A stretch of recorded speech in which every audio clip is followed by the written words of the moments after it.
अब हम लोग पॉन्ड इकोसिस्टम का एग्जांपल लेकर हम लोग पॉन्ड इकोसिस्टम के बारे में पढ़ेंगे कि आखिर पॉन्ड इकोसिस्टम क्या है और वो किस तरीके से बनता है। तो सबसे पहले हमें पता है कि किसी भी इकोसिस्टम में दो ही कैटेगरी होती हैं, एक बायोटिक कंपोनेंट और दूसरा एबायोटिक कंपोनेंट। तो सबसे पहले हम लोग पहले पढ़ेंगे क्या पॉन्ड किस तरह का इकोसिस्टम है। तो सबसे पहले पॉन्ड कैसा इकोसिस्टम है? सेल्फ रेगुलेटरी, अपने आप चलने वाला, सेल्फ सस्टेनेबल, अपने आप स्टेबल रहने वाला एक फ्रेश वाटर इकोसिस्टम है। तो अगर कभी भी आपसे पॉन्ड इकोसिस्टम पूछा है तो ये लाइन आपको सबसे पहले लिखनी है कि किस तरह का ये एक इकोसिस्टम है। उसके बाद की बात करते हैं हम लोग एबायोटिक कंपोनेंट क्या होते हैं। एबायोटिक कंपोनेंट पॉन्ड इकोसिस्टम में क्या होते हैं? सबसे पहले अगर हम बात करें तो एबायोटिक कंपोनेंट जो होते हैं वो हमारे सिंपल ऑर्गेनिक कंपाउंड्स होते हैं, सिंपल इनऑर्गेनिक कंपाउंड्स होते हैं। ये सिंपल इनऑर्गेनिक कंपाउंड्स कौन कौन से होते हैं? यहाँ पर वाटर होगा, कार्बन डाइऑक्साइड होगी, ऑक्सीजन होगा, नाइट्रोजन होगा, कैल्शियम होगा, फॉस्फोरस होगा। ये सभी सिंपल ऑर्गेनिक इनऑर्गेनिक कंपाउंड्स जो हैं ये आपस में क्या होते हैं, ये अपने अपने कंपाउंड्स को बनाने का काम स्टार्ट करते हैं। इसके बाद में सिंपल ऑर्गेनिक कंपाउंड के बाद कौन से आते हैं? ऑर्गेनिक सब्सटेंसेस आते हैं। पॉन्ड इकोसिस्टम में कौन कौन से मिलेंगे आपको? अमीनो एसिड्स मिलेगी, ह्यूमस मिलेंगे। अमीनो एसिड्स की अगर हम बात करते हैं तो अमीनो एसिड्स जो होती हैं वो कुछ तो सॉल्यूबल फॉर्म में रहती हैं, कुछ कैसे रहती हैं? सॉल्यूबल फॉर्म में प्रेजेंट होती हैं कुछ, लेकिन बहुत ज़्यादा जो होती हैं वो कहाँ पड़ी हुई रहती हैं? हमारी बॉटम में पड़ी हुई रहती है। कहाँ पड़ी रहती हैं? बॉटम में पड़ी हुई रहती हैं, या फिर उनको ऑर्गेनिज्म क्या कर लेते हैं? कंज्यूम कर लेते हैं। उसके बाद अगर एबायोटिक कंपोनेंट में हम लोग क्लाइमेटिक फैक्टर्स भी देखते हैं तो क्लाइमेटिक फैक्टर यहाँ पर क्वांटिटी ऑफ लाइट सबसे इंपॉर्टेंट होता है, प्लस उसके साथ में क्या होते हैं? अदर फैक्टर्स भी होते हैं। पॉन्ड इकोसिस्टम में पेनिट्रेशन जो है लाइट का वो कुछ हद तक होता है, और इस चीज़ को बढ़ाने के लिए, किसी भी प्रोडक्टिविटी को बढ़ाने के लिए वहाँ पर टेम्परेचर भी वर्क करता है। इसके बाद हम लोग बात करते हैं बायोटिक इकोसिस्टम की। किसकी बात करेंगे? बायोटिक इकोसिस्टम की। किसी पॉन्ड इकोसिस्टम जो होता है, बायोटिक कंपोनेंट की अगर हम बात करते हैं तो बायोटिक कंपोनेंट में हम लोगों ने पहले से ही पढ़ रखा है कि सबसे पहले क्या होंगे? प्रोड्यूसर्स होंगे। प्रोड्यूसर्स मींस हमारे प्रोड्यूसर्स ऑटोट्रॉफ्स होंगे। ऑटोट्रॉफ्स के बाद क्या होते हैं? हमारे कंज्यूमर्स होते हैं। कंज्यूमर्स में भी हमारे दो आ जाएंगे, एक मैक्रो कंज्यूमर्स और एक माइक्रो कंज्यूमर्स। तो हम लोग बात करते हैं प्रोड्यूसर्स में कौन कौन होते हैं। किसी भी पॉन्ड में फाइटोप्लैंक्टॉन्स प्रेजेंट होंगे, फिलामेंटस एल्गी प्रेजेंट होगी, मार्जिनल प्लांट्स और इमरजेंट प्लांट प्रेजेंट होते हैं। कुछ ऐसे प्लांट होंगे जो हल्के डूबे हुए होंगे, कुछ ऐसे होंगे जो क्या होंगे? सरफेस पर फ्लोट होते रहेंगे। हमें सारे नहीं याद रखने हैं, लेकिन अगर मेरे पास पॉन्ड इकोसिस्टम आता है कि आप पॉन्ड इकोसिस्टम का स्ट्रेटिफिकेशन बताइए या उसके बारे में बताइए, कम्युनिटी नहीं, पॉन्ड इकोसिस्टम का स्ट्रेटिफिकेशन, तो अब वहाँ पर आपको बताना पड़ेगा कि वह प्रोड्यूसर्स के तौर पर वहाँ phytoplanktons, filamentous algae, margins, emergent plant, submerged plant, ये सब प्रेजेंट होते हैं। अब एक एक नाम आप याद रख लीजिए। फाइटोप्लैंक्टॉन्स ऐसे प्लांक्टॉन्स होते हैं जो फोटोसिंथेसिस करेंगे, फूड बनाएंगे, और कैसे होते हैं? प्लांट की तरह होते हैं। तो क्लेमाइडोमोनास, ऑसिलेटोरिया, एनाबिना, ये जितने भी होते हैं, और एक वॉल्वॉक्स, आप ये चारों याद रख सकते हो। ये माइक्रो ऑर्गेनिज्म होते हैं जो फ्लोट कर सकते हैं और प्लांट की तरह क्या करेंगे? फोटोसिंथेसिस करेंगे। उसके बाद आती है फिलामेंटस, मतलब ऐसे ऑर्गेनिज्म जो फोटोसिंथेसिस तो करेंगे लेकिन उनकी बॉडी कैसी होती है? फिलामेंट शेप की होती है। तो हमारा एक आ गया ओडोगोनियम या एक आ गया कारा। तो आप सबसे पहले बढ़िया याद रखिएगा, स्पायरोगायरा, कारा या ओडोगोनियम में से कोई भी एक याद रख लीजिए।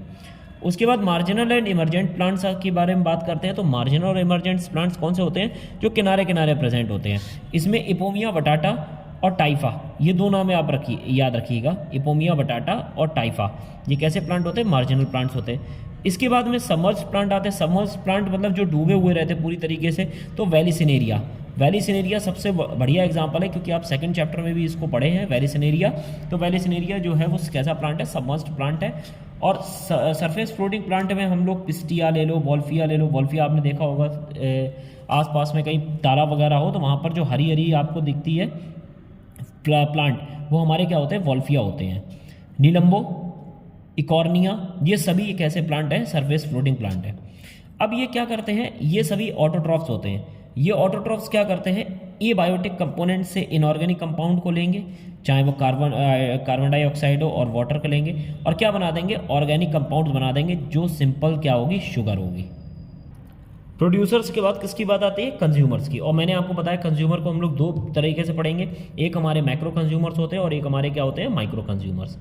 अगर हम लोग मैक्रो कंज्यूमर्स की बात करते हैं तो मैक्रो कंज्यूमर्स में ऐसे एनिमल्स आएंगे जो किस पर डिपेंड होंगे, प्रोड्यूसर्स पर डिपेंड होंगे, किसमें, पॉन्ड इकोसिस्टम में। अब हमने देखा कि कंज्यूमर्स 3 टाइप के होते हैं, प्राइमरी कंज्यूमर हो गया, सेकेंडरी कंज्यूमर हो गया, और उसके बाद कौन से आते हैं, हमारे टर्सरी कंज्यूमर्स आते हैं।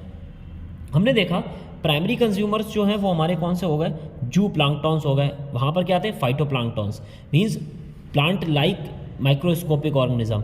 यहाँ पर एनिमल लाइक माइक्रोस्कोपिक ऑर्गेनिज्म, चाहे वो पैरामीशियम हो, डेफनिया हो, साइक्लोप्स, ये आपको नाम याद रखने पड़ेंगे। तो आप 2-3 नाम अपने दिमाग में रख लीजिए, पैरामीशियम जू प्लांक्टॉन्स है, डेफनिया जू प्लांक्टॉन्स है, और साइक्लोप्स जू प्लांक्टॉन्स है।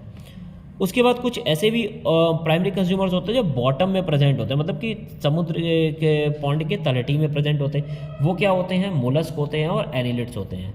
ठीक, आप याद रखिएगा जितने भी बॉटम डॉयलिंग एनिमल्स होते हैं इनको एक और नाम से ज़्यादा जाना जाता है, जिसको हम लोग बोलते हैं बैंथोस। क्या बोलते हैं, बैंथोस।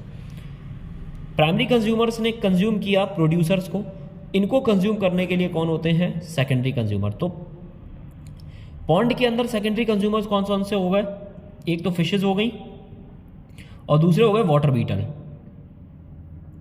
इनको कंज्यूम करने के लिए टर्सरी कंज्यूमर्स होते हैं, जो बहुत बड़ी मछलियां होती हैं, या फिर क्रे फिशेस।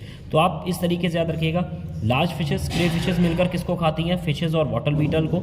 वाटर बीटल और फिशेस किसको खाएंगी, प्राइमरी कंज्यूमर, फिर चाहे वो जू प्लांक्टॉन्स ऊपर तैरने वाले हों और चाहे फिर वो वाटर में रहने वाले हों। तैरने वालों में पैरामीशियम, डेफनिया, साइक्लोप्स आ जाएंगे, और इसमें क्या आ जाएंगे, मोलस्क, एनिलिड और बैंथोस आ जाएंगे। इसके बाद बात करते हैं हम लोग डिकम्पोजर्स की या फिर माइक्रो कंज्यूमर्स की बात करते हैं। डिकम्पोजर्स और माइक्रो कंज्यूमर्स क्या होते हैं।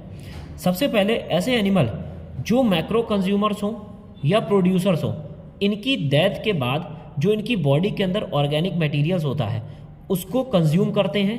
कंज्यूम करने के बाद में उसको सिंपल फॉर्म में क्या कर देते हैं, कन्वर्ट कर देते हैं। जैसे बैक्टीरिया हो गया, फंजाई हो गया, या जितने भी फ्लैजलेट्स एनिमल्स होते हैं जो डिकम्पोजर्स की तरह बिहेव करते हैं, ये क्या करते हैं, ये पानी में बहुत अच्छी तरह प्रेजेंट होते हैं। कहाँ पर, बॉटम पर। ये क्या करते हैं, डिकम्पोज करना स्टार्ट करते हैं। अब डिकम्पोज 2 चीज़ों को करेंगे। अब एनिमल अगर पानी में रह रहा है तो वहाँ पर वो क्या निकालेगा, अपना वेस्ट निकालेगा। तो एस्क्रीटा को डिकम्पोज करते हैं, क्योंकि एस्क्रीटा में भी ऑर्गेनिक वेस्ट होता है। दूसरी, अगर वो मर गए हैं तो उनकी डेड बॉडी को भी क्या करेंगे, डिकम्पोज करेंगे। तो हमने देखा कि डिकम्पोजर्स कौन से हैं, ये डिकम्पोजर्स हैं जो यहाँ पर सबसे ज़्यादा प्रेजेंट होते हैं। इनका काम डिकम्पोज करना होता है, और ये क्या करते हैं, एनिमल की चाहे डेड बॉडी हो या एनिमल का एस्क्रीटा हो, इसको क्या करना स्टार्ट करेंगे, डिकम्पोज। जब ये डिकम्पोज करना स्टार्ट करते हैं तो ये कॉम्प्लेक्स ऑर्गेनिक कंपाउंड को किसमें चाहे वो प्रोड्यूसर्स का हो चाहे वो मैक्रो कंज्यूमर्स का हो, इन सबको क्या करते हैं, ब्रेक करना स्टार्ट करते हैं। किसमें कन्वर्ट कर देते हैं, इनऑर्गेनिक कंपाउंड्स में कन्वर्ट करते हैं। और यही इनऑर्गेनिक कंपाउंड्स जो हैं वो कौन सी प्रोसेस द्वारा कन्वर्जन होता है, डिकम्पोजिशन या फिर मिनरलाइजेशन। तो ये जो पूरा था ये हम लोगों ने क्या पढ़ा था, पॉन्ड इकोसिस्टम के बारे में देखा था।